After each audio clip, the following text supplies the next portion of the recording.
Entre 2010 et 2017, 8 hommes disparaissent dans le quartier de Wellesley et Church, le quartier gay de Toronto, dans l'Ontario, au Canada. Mais le 18 janvier 2018, les investigations successives vont mener les policiers au complexe d'appartements de Bruce McArthur, 66 ans.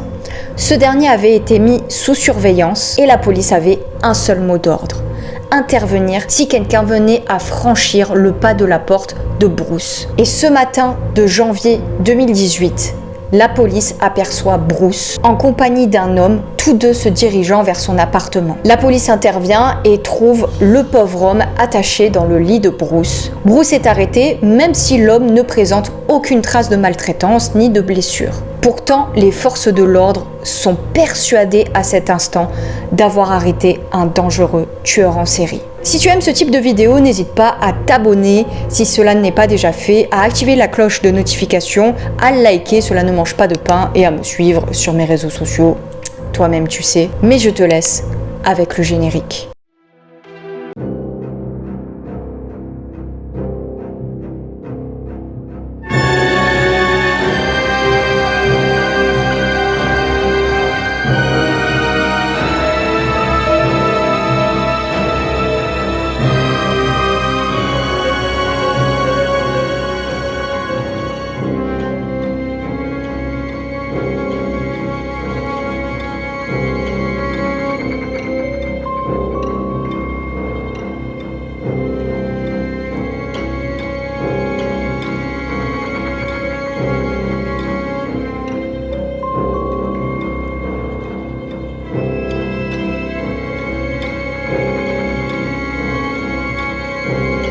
Bruce McArthur naît le 8 octobre 1951 à Lindsay, en Ontario. Il a grandi dans une ferme à Archville, près de Woodville. En plus d'élever Bruce et sa sœur, ses parents accueillent des enfants en difficulté et ont une assez bonne réputation dans la région, selon un ami de la famille. À l'école, selon un ancien camarade de Bruce est un petit peu le lèche-botte des professeurs. D'ailleurs, il dénonce très régulièrement ses camarades qui font des méfaits et c'est pour ça qu'il a du mal à s'intégrer. Il a remporté aussi quelques concours de chant. Ses parents étaient très religieux, donc ça provoquait de nombreuses disputes au sein du foyer. En effet, son père était presbytérien écossais alors que sa mère était une irlandaise catholique. Bruce soutenait énormément sa mère, ce qui provoquait des tensions avec son père et son père n'en était que plus strict avec lui. Et c'est très jeune que Bruce comprend son orientation sexuelle. Il est gay, mais il préfère enfouir cette partie de sa personnalité tout au fond de lui et de ne pas la révéler. Il commence à sortir à l'école secondaire avec Janice Campbell et ils sortent tous deux diplômés de la terminale en 1970. Le couple finit par se marier et acheter une maison à Oshawa pour que Bruce soit proche de son travail. Et proche de son boulot, un club gay venait d'émerger et c'était juste quelques années après que les activités homosexuelles soient dépénalisées au Canada. Par conséquent, le climat n'était pas idéal pour la communauté gay. Il y avait encore énormément de discrimination et même du harcèlement de la part de certains bigots homophobes. Et en plus de ça, la police ne va rien faire de particulier pour protéger la communauté gay. Elle va être complètement apathique et même laisser faire ces lynchages répétés. Dans la zone, plusieurs meurtres ont lieu. La police pense qu'il s'agit d'une seule et même personne, qu'un tueur en série rôderait. Parallèlement, Bruce et Janice donnent naissance à 2 enfants, Mélanie et Todd. La petite famille qui s'agrandit déménage donc dans une plus grande maison sur Cardiff Avenue à Oshawa, dans l'Ontario. Et Bruce se rapproche aussi de l'église. Il commence à avoir des aventures avec des hommes au début des années 90 et on se demande si c'est pas un petit peu pour ça qu'il s'est rapproché de l'église afin de laver ce péché d'infidélité. Au bout d'1 an, il avoue son homosexualité à sa femme, mais néanmoins, la famille reste unie. Et parallèlement, Bruce, qui avait gagné pourtant des sommes respectables, commence à faire faillite dans le merchandising et c'est en partie à cause de leur fils Todd qui ne cessait de passer des appels au hasard, d'appeler des femmes, de faire des appels obscènes et il va harceler une femme en particulier à son travail en lui demandant notamment quelle petite tenue elle portait aujourd'hui, quels étaient ses sous-vêtements. Et Todd va même passer 14 mois en prison. Bruce et sa femme vont hypothéquer la maison en 1997 et il déclare faillite en 1999. McArthur se sépare de sa femme en 1997 et déménage à Toronto, vu qu'il n'y avait pas de communauté gay à Oshawa à ce moment-là. Bruce se met alors avec un homme et la relation va durer 4 ans. Il cherche à se reconvertir professionnellement et cherche un job en tant que paysagiste. Oui, paysagiste. Retenez bien cette information, c'est très important pour la suite. Il voit aussi un psy qui lui prescrit du Prozac. Après sa rupture, Bruce va se remettre en couple et c'est à ce moment-là que les choses vont se corser. Halloween 2001, Mark Anderson, un acteur et mannequin, invite Bruce à monter chez lui afin de lui montrer son costume pour Halloween. Mais dès que l'homme tourne le dos, Bruce, qui se trouvait en possession d'une barre métallique, une barre de fer, pourquoi avait-il ça sur lui, commence à le frapper à l'arrière de la tête. Le pauvre homme perd connaissance et en se réveillant appelle le 911. Bruce quitte les lieux précipitamment et se rend au premier poste de police afin de se rendre. Alors vous dites, l'histoire s'arrête donc ici. Il s'est rendu, tout va bien. Attendez, on est loin d'avoir fini. Fait surprenant, Bruce ne va même pas se faire emprisonner car il est considéré comme peu dangereux. Vous comprenez, c'est un pauvre petit monsieur qui ressemble au Père Noël. Et puis, il n'a pas l'air si dangereux que ça, il est inoffensif, et puis son comportement est peut-être dû au mélange entre ses médicaments, son médicament contre l'épilepsie et de l'amyle nitrite qui est un relaxant musculaire. Il est donc condamné à une peine avec sursis de 729 jours, donc c'est 2 ans moins 1 jour. Donc au lieu d'aller en prison, Bruce reste tranquillement chez lui en assignation à domicile.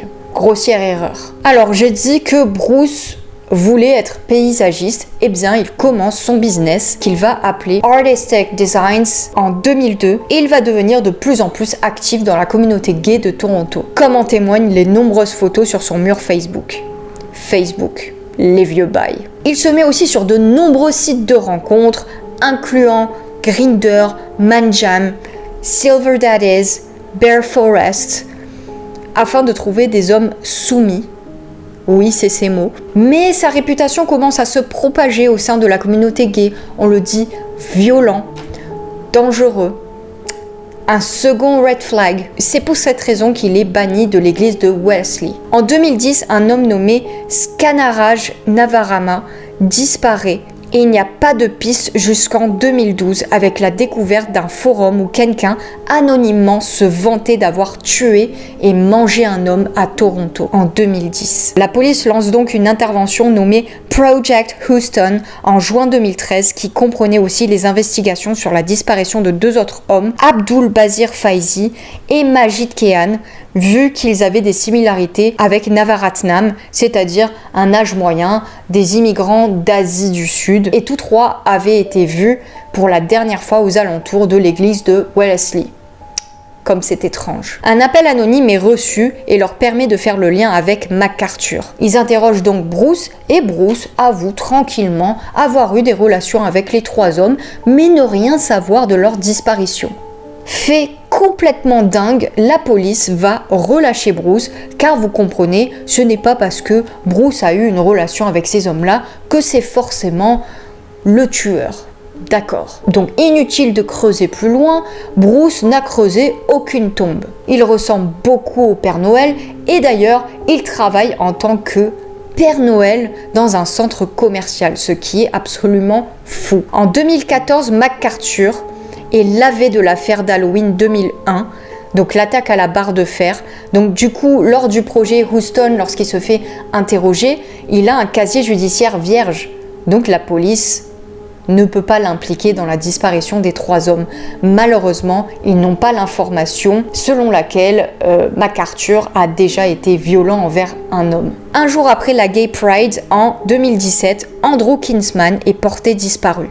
Ses amis trouvent son chat sans eau ni nourriture, pauvre bête. Et Saline Essen disparaît aussi. Une autre intervention est lancée, le Project Prism, le projet Prism. Et la police, cette fois, a un indice crucial. Chez Kinsman, dans le calendrier, il est inscrit « Rendez-vous Bruce ». Pouvez-vous deviner lequel? Le 26 juin, donc le dernier jour où on est aperçu Kinsman, il apparaît sur les caméras de surveillance de l'immeuble de Kinsman, quelqu'un ressemblant à Kinsman rejoignant une voiture rouge, une caravane Dodge. et il y a seulement 5 voitures de ce modèle enregistrées dans la zone. Et évidemment, l'un des propriétaires s'appelle Bruce. Donc peu à peu, la police remonte la pelote de laine jusqu'à Bruce, qui va bientôt se retrouver à nu, sans aucun pull. Mais problème, la voiture, la fameuse Dodge rouge, ne se trouve plus en la possession de Bruce. Et la police se demande si Bruce ne l'aurait pas vendue pour s'en débarrasser.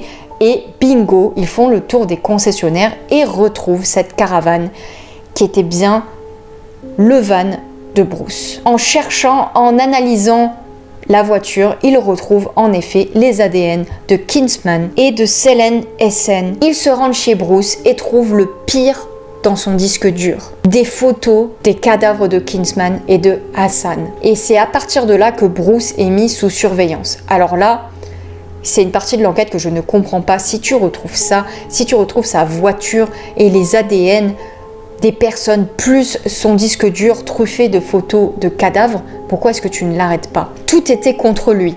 Mais la police met juste Bruce sous surveillance et ils ont ordre d'intervenir si jamais Bruce faisait monter quelqu'un chez lui. D'accord, donc la police attend encore le pire pour réagir. Logique. Et c'est ce qu'ils font le 18 janvier, alors que McArthur est en train de monter jusqu'à son appartement accompagné d'un jeune homme. Ils interviennent et entrent chez Bruce pour trouver le pauvre homme, le pauvre jeune homme attaché au lit de Bruce avec un sac sur la tête. Quand ils entrent, Bruce était sur le point de bâillonner le jeune homme. Bruce est arrêté et évidemment on va fouiller son domicile pour y trouver des portables et des disques durs et certaines des photos sont des clichés post-mortem de ses victimes. On l'accuse donc de 2 chefs d'accusation de meurtre au premier degré. Mais problème, on se rappelle qu'il n'y a pas de corps. Donc comment accuser Bruce? On se rappelle que le job de Bruce était paysagiste.